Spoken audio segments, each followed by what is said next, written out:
Andrew! Andrew Santiago! Sigaw ng professor na si Emilio Vergara, habang malakas na pinapalo ng chalk ang mesa. Halos sabay-sabay na nagtawanan ng buong klase. Sa bandang gitna ng silid, naroon si Andrew, nakasubsob ang ulo na nakatiklop sa braso. Tulog na tulog ito. Ano ba yan pare? First subject pa lang, tulog ka na kaagad? Bulong ni Jackson, habang humahagikik pa. Sumagot naman si Mira. Hindi yan tao. Panda yan. Tulog ng tulog eh. Baka naman nagparty kagabi kaya nagkaganyan. Mukhang tamad na tamad eh. Dagdag pa ng iba. Hindi na kumibo si Professor Vergara. Ngunit makikita sa kanyang mukha ang pagsisimula ng inis. Isa siyang guro na kilala sa pagiging istrikto. At walang sinabi sa kanya ang mga taong hindi seryoso sa klase. Mr. Santiago, sabi niya, nang may diin sa bawat salita. Kung ayaw mong matuto, huwag mong idadamay ang klase ko ha. Unti-unting iminulat ni Andrew ang mga mata. Mabigat, namumugto.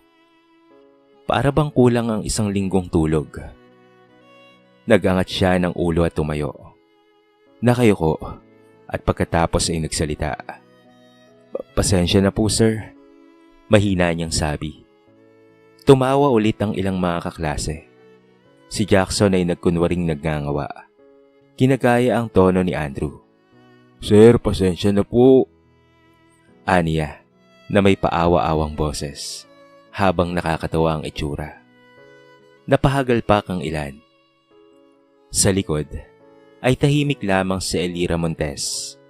Matagal na niyang napapansin ang kakaiba kay Andrew. Hindi ito magulo, hindi palaway, hindi rin sipsip. Pero bakit nga ba laging pagod? Kaya naman sa isip niya ay meron itong dahilan. Hindi naman siguro tamad ang binatang ito. Habang nagpapatuloy ang klase, pilit na nilalabanan ni Andrew ang antok. Paulit-ulit niyang pinipisil ang kanyang palad. Pinapagalaw ang kanyang paa. Pero maya-maya'y nakayuko na naman siya. Hindi nagtagal, bumigay ulit ang kanyang talukap. Muling natawa ang ilan. Hindi na talaga nadala, sabi ni Mira. Pustahan babagsakin sa finals oh. Hindi makapagtanong si Andrew. Hindi makapag-recite. Minsan, kahit sinusubukan niyang sumagot, hindi siya pinapansin dahil inaakalang mali ang kanyang sasabihin. Para bang nakatatak na sa isipan ng marami ang imahe niya bilang binatang walang pakialam. Sa tuwing dismissal, mabilis siyang nag-iimpake ng kanyang mga gamit. Ayaw niyang nagtatagal sa loob ng campus dahil minsan, sinusundan pa siya ng tukso. Uy Andrew, gusto mo ba ng uhunan? Baka mas komportable kang matulog pag ganyan. Sigaw ng isa.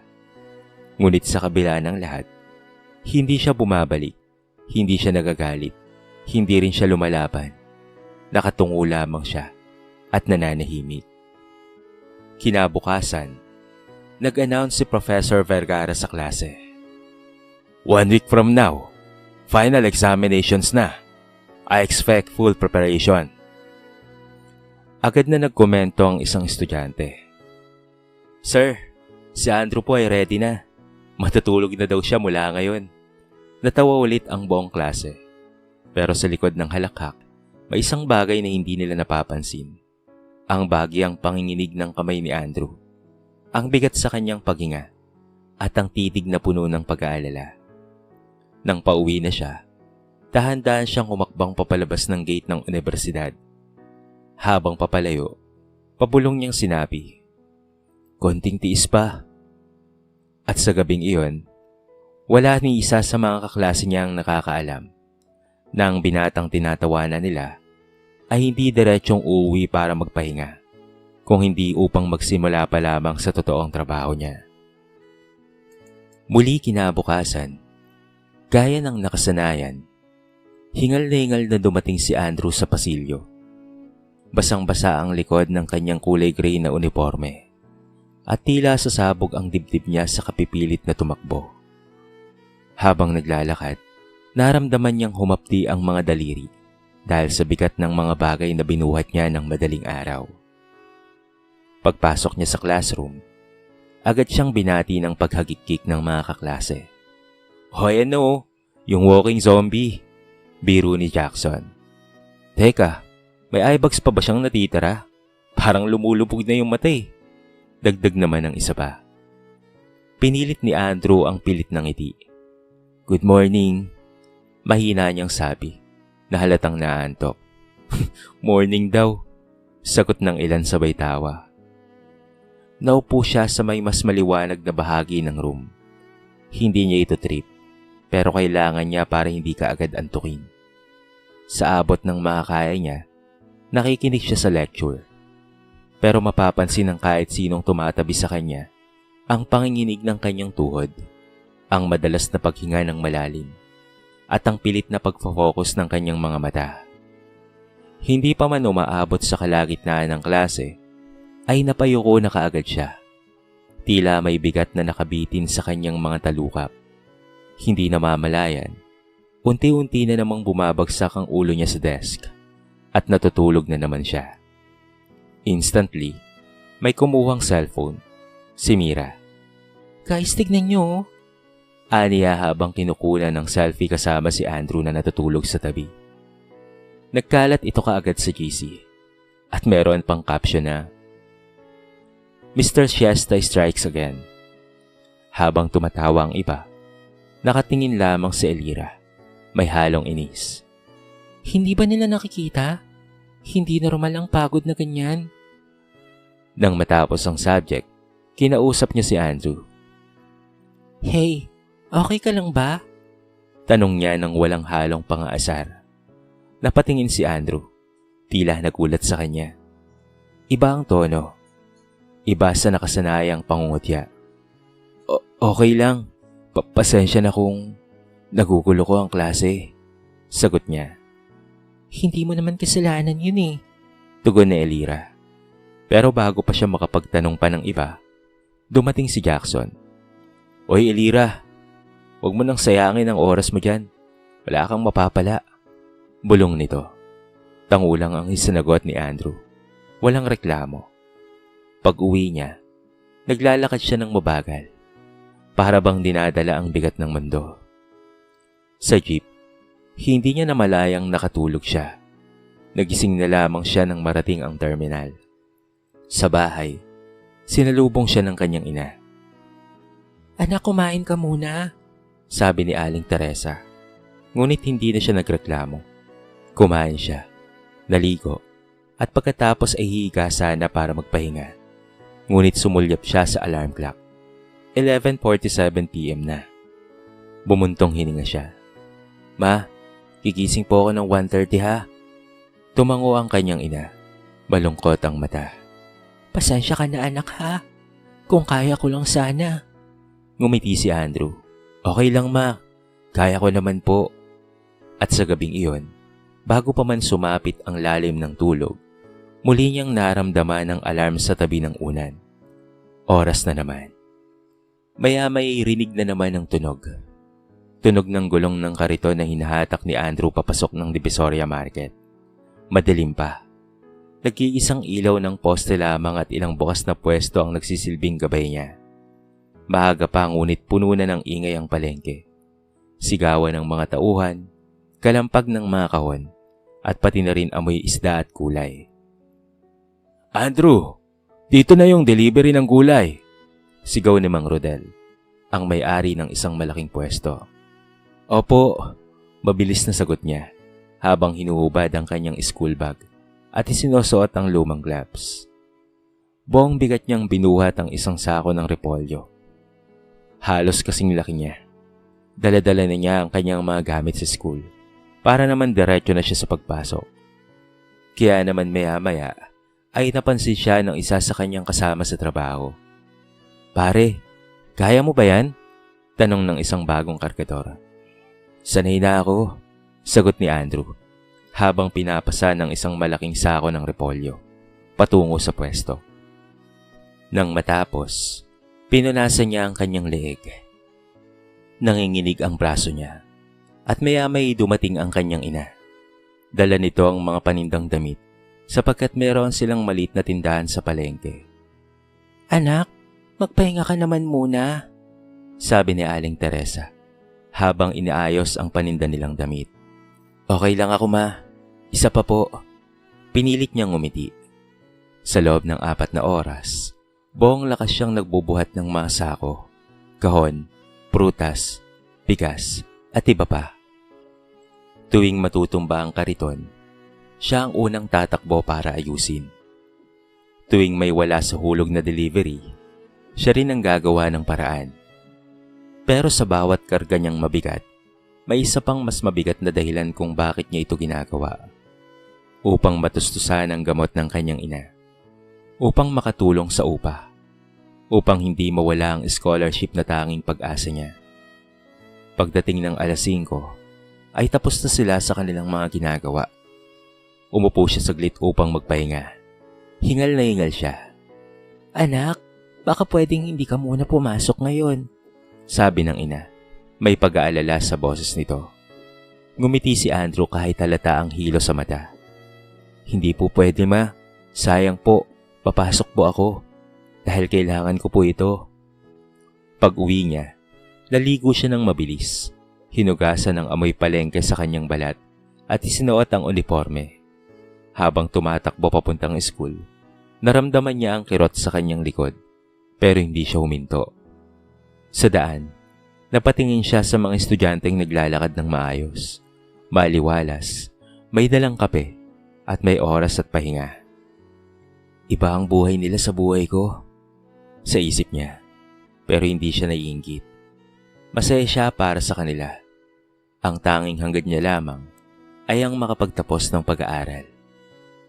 Pagdating sa school, hindi pa man siya lumalakad ng 2 hakbang, ay may narinig na kagad siya. Ay na naman, parang bagong gising na adik. Hindi pa siguro to naliligo eh. Ang baho ng amoy, amoy palengke. Bulong-bulungan ng mga estudyante. Tumingin siya sa sahig. Huminga lang siya saglit at bumulong sa sarili. Wala ni isa man sa kanila ang nakakaalam na bago pa man dumating ang araw, pinasa na ni Andrew ang kalahati ng bigat ng mundong hindi nila nararanasan. Habang papalapit ang final exams, lalo pang sumisidhi ang pressure sa buong klase. Ang library ay palaging puno. May nagkakape, may nagre-review. Meron namang gumagawa ng reviewers. Ngunit kakaiba si Andrew. Kung lahat ay nag-aaral sa hapon o gabi, siya ay nag-aaral lamang tuwing may libreng minuto. Sa pasilyo, sa kantin, minsan sa gilid ng hallway, habang hinihintay ang susunod na klase. Ilang beses, nakita siya na Elira na nakaupo sa sahig, nakasandal sa dingding, hawak ang makapal na libro, habang halos nakapikit sa pagod. Andrew? Tawag niya. Nagising ang binata. Ay sorry, hindi ko sinasadya. Ay, wala yon. Ayos lang. Sandali, nag-aaral ka? Ngumiti si Andrew. Oo, kailangan eh. Kaso nakaidlip ako. Napatingin si Elira sa laman ng libro. Puro highlights, notes, at iba pa. Akala ng lahat ay wala kang pakialam sa klase, sabi ng dalaga. Pero nag-aaral ka pala ng sobra. Natigilan si Andrew. Hindi ko naman kailangang patunayan kahit kanino. Basta hindi ako bumabagsak, okay na yun. Habang tumatagal, mas lalo pang napansin ni Elira ang sipag ni Andrew. Lagi itong nakaupo sa front row. Kahit inaantok, lagi itong may notes, may handouts, at may sariling reviewer. Bakit hindi namin ito napapansin noon? Tanong niya sa sarili. Isang araw, nakasalubong niya ang guidance counselor na si Mrs. Lucente. Nakita mo ba yung scholar natin na si Andrew? Grabe ang dedication ng batang yun. Sabi nito. Scholar po siya? Gulat na tanong ni Elira. Oo, top 1 siya sa entrance exam. Pero mahirap ang buhay nila. Kaya nagpa-part-time siya. Nanlaki ang mga mata ni Elira. Ganun po ba? Kinabukasan, napaisip si Elira habang nakatingin kay Andrew na tulog na naman sa klase. Ngunit sa halip na asarin, tinabunan niya ang mata nito ng folder para hindi tamaan ng sikat ng araw. Hindi niya alam kung napansin niya ni Andrew, pero ngumiti ang binata ng magising. Habang papalapit ang exam, todo review ang lahat, pero si Andrew, hindi niya mapagsabay ang trabaho at pag-aaral. Buong gabi nag-aaral ang karamihan, siya naman ay buong madaling araw ay nagbubuhat. Kinagabihan bago ang exam, sabay silang umuwi ng kanyang ina. Anak, baka hindi mo kaya bukas ha? May exam ka pa, sabi ng kanyang ina. Tingin niyo po ba, Nay? Ibabagsak ko po ang pagkakataong ibinigay sa atin? Sagot niya, may tapang sa boses kahit pagod ang mga mata. Ipaglalaban ko po ito, Nay. At sa gabing iyon, hindi na muna siya natulog. Nakaupo siya sa mesa. Hawak ang reviewer. Umiikot ang kanyang mundo sa sobrang antok. Pero hindi siya bumitaw. Hindi pwedeng bumitaw. Hanggang sa dumating na nga ang araw ng final exams. Halos lahat ng estudyante ay nasa hallway. May dalang mga reviewers. Nagme-memorize ng formulas. Mabilis na nagre-recall ng mga lessons. Si Andrew, tahimik lang siya. Nakaupo sa kilid. Hawak ang ballpen. At nakatingin sa sahig. Uy, tulog ka na agad? Hindi pa nga nagsisimula yung klase. Biro ni Jackson. Hindi siya umimik. Pagpasok sa classroom, pinasa ni Professor Vergara ang instruction. Walang kopyahan na. Walang bulungan. Kung sino man ang mahuling ng daraya, automatic ay 0 na. Agad na naging seryoso ang lahat. Nang ipamahagi na ang test paper, tumingin si Andrew rito. Mahirap. Mas mahirap kaysa sa inaasahan niya. Ngunit hindi siya nagpapanik. Huminga siya ng malalim. Ito na yun. Laban na. Habang tumatakbo ang oras, halata ang tensyon sa buong silid. May nagbubura ng paulit-ulit. May nagkakamot ng ulo. May halos umiiyak. Pero si Andrew, tahimik lang siya. Direktang nagsusulat. Nakasimangot sa pag-iisip pero hindi ito kinakabahan. Ilang beses pang ang napatingin si Professor Vergara sa kanya. Tila nagtataka. At pagkatapos ng 3 oras, isa-isang nagsipasa ang mga estudyante. Si Andrew ang isa sa mga huli. Dancer, mahinang sabi niya.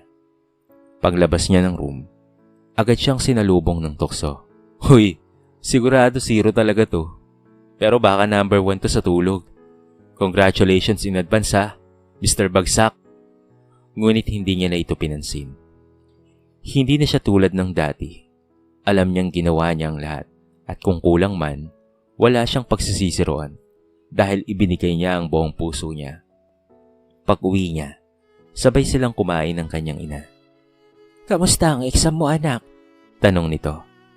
Kinaya naman po, Inay, sagot ni Andrew. Pero bahala na po. Anak, tumigil ang ina pagkatapos nitong magsalita. Kung hindi man pumasa Nay, putol niya. Ginawa ko po ang best ko. Tumango ang kanyang ina. Nakangiti ngunit may luha ang mga mata. At sa gabing iyon, unang beses matapos ang ilang linggo, nakatulog si Andrew ng mahimbing. Dahil alam niyang sa wakas, matapos ang walang tulog, walang pahinga, walang reklamo, ay natapos rin niya ang kanyang laban. Isang linggo matapos ang exam, nagkaroon ng malaking announcement. Magandang umaga sa inyo, sabi ni Professor Vergara. Ilalabas ko na ang result ng exam ngayon. Nag-ingay ang buong klase. Excited na ako. Makakabawi kaya ako, sabi ng mga estudyante.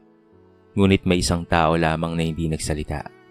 Ito ay walang iba kung hindi si Andrew. Tahimik lang siyang nakaupo. Parang may kaba sa kanyang dibdib. Isa-isang binasa ng propesora ang mga score. Montes, nakakuha ng 93. Reyes, 81. Cabalfin, 84. At sa wakas, nakita ko na ang high score. 99. Walang iba kung hindi si Andrew Santiago. Natahimik ang buong klase. Parang may humigop ng hangin. Halos sabay-sabay ang bulong. Si Andrew? Imposible naman siguro yun. Paano nangyari yun? Hindi makapaniwala si Jackson at ang marami. Hindi pwede. Laging tulog sa klase yan. Sir, sure po ba kayo? Tanong niya. Halatang natataranta. Oo naman. 3 beses kitong chinek at hindi ako maaaring magkamali. Sagot ng propesor. Sa totoo lang, pati ako ay nagulat. Pero hindi ito tsamba. Talagang score niya ito. Napatingin siya kay Andrew. Mr. Santiago, hindi mo lang kami sinurpresa. Kung hindi pinahiya mo kami dahil iusgahan ka namin. Pinanood ng buong klase si Andrew. Nakayuko lang. Kinakalikot ang ballpen at halatang nahihiya. Hindi siya nagmayabang. Kinabukasan, may ilang mga estudyante na namimili sa Divisoria. Nakakita sila ng isang pamilyar na muka. Si Andrew, pawisan, nangingitim ang braso at nagbubuhat ng mabibigat na sako.